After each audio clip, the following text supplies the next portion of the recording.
Hello, welcome to engineer technology institute. આપણે last લેક્ચરમાં arithmetic operators શીખી ગયા.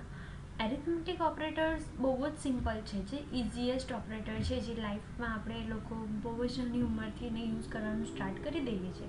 પ્લસ માઇનસ ડિવિઝન બસ એ જ બધું છે. હવે તમે આ અસાઇનમેન્ટ ઓપરેટર જોશો તો આની અંદર પણ પ્લસ માઇનસ ડિવિઝન બસ એ જ બધું દેખાય છે. બસ એની અંદર ડિફરન્સ એ આવે છે કે પાછળ ઇક્વલ્સ ટુની સાઇન લાગી છે. હવે ઇક્વલ્સ ટુથી પણ આપણે બધા અવેર છીએ, બરાબર, પણ આમાં આનો યુઝ થોડો ડિફરન્ટ વેથી થાય છે, તો આપણે એ સમજશું. પહેલો ઓપરેટર છે equal to operator. Equal to operator એટલે શું થશે? જમણી બાજુની, એટલે કે આ જમણી બાજુની જે કોઈ પણ વેલ્યુ હોય એ શેની અંદર સ્ટોર થઈ જશે? ડાબી બાજુ. સિંગલ ઇક્વલ્સ ટુ જ્યારે પણ આપણે યુઝ કરીએ ત્યારે જમણી બાજુની વેલ્યુ એ ડાબી બાજુમાં સ્ટોર થઈ જશે. એનું એક એક્ઝામ્પલ જોઈએ એટલે ખ્યાલ આવે તમને.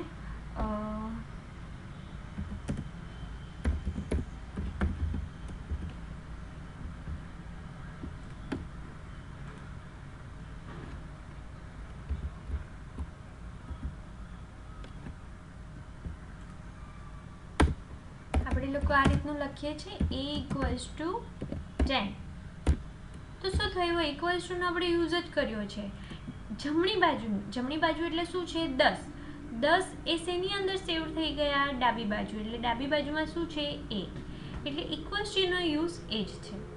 હવે આપણે જે શીખવાનું છે, ઇક્વલ્સ ટુ તો તમને ઇઝી લાગશે, એ સમજી જશો, પણ આપણે જે શીખવાનું છે અસાઇનમેન્ટ ઓપરેટરમાં આ જે છે plus equals to, minus equals two, multiplication equals two, તો એ આપણે શીખવાનું છે. તો જોઈએ એનો પ્રોગ્રામ કે જ્યારે પણ આપણે લોકોએ સપોઝ કે હું અહીંયા સેકન્ડ વેરિયેબલ પણ લઉં છું,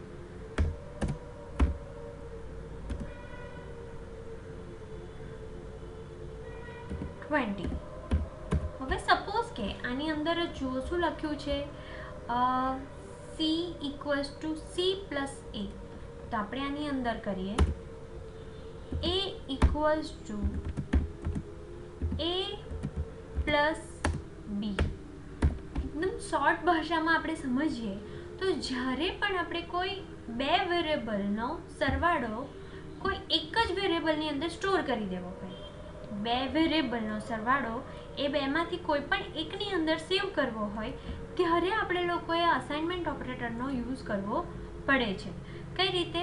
આ સેમ સ્ટેટમેન્ટ જ્યારે આપણે કરવું હોય એને શોર્ટકટમાં આપણે લખવું હોય તો કઈ રીતે લખી શકાય? એ પ્લસ ઇક્વલ્સ ટુ બી. બસ આટલું લખો તો આનું શોર્ટકટ બની ગયું. આનું લખવાની જરૂર નથી.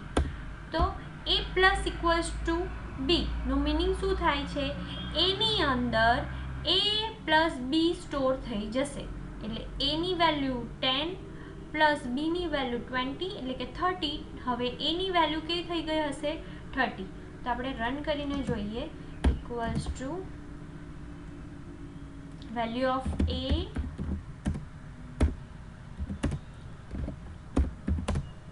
equals to percentage d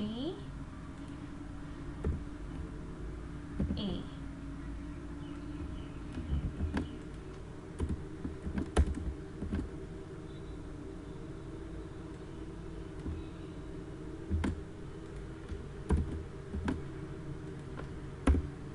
Value of a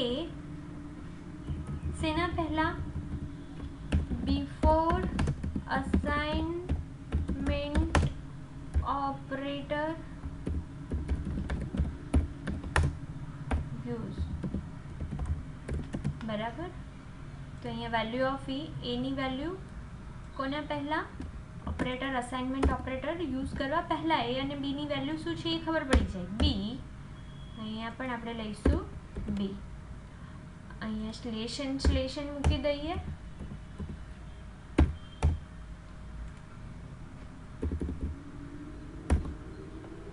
હવે આપણે લોકો આ અસાઇનમેન્ટ ઓપરેટર યુઝ કરીએ છીએ અને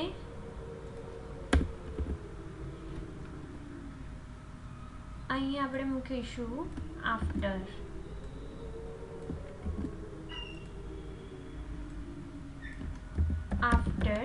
assignment operator use after. જોઈ લો શું થયું. બિફોર અસાઇનમેન્ટ ઓપરેટર યુઝ કરવા પહેલાં એની વેલ્યુ 10, બીની વેલ્યુ 20. હવે અહીંયા જુઓ, બીની વેલ્યુ તો 20 જ રહી છે, પણ એની વેલ્યુ શું થઈ ગઈ 30. કેમ? બી એ એની અંદર સમ થઈ ગયો. આનું શોર્ટકટ અહીંયા હું કમેન્ટમાં લખી દઉં છું. એ ઇક્વલ્સ ટુ એ પ્લસ બી. આ એનું શોર્ટકટ છે. હવે સેમ વે તમારે આ બધા જ યુઝ કરવાના છે. જેવી રીતે બધા માટેના પ્રોગ્રામ બનાવવાના છે.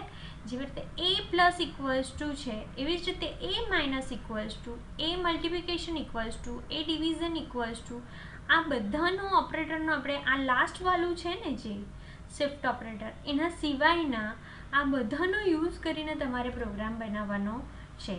તો આ તમારો આજનો ટાસ્ક છે. આ પતે એટલે તમારું નેક્સ્ટ લેક્ચર હું તમને સેન્ડ કરું છું. For that thank you.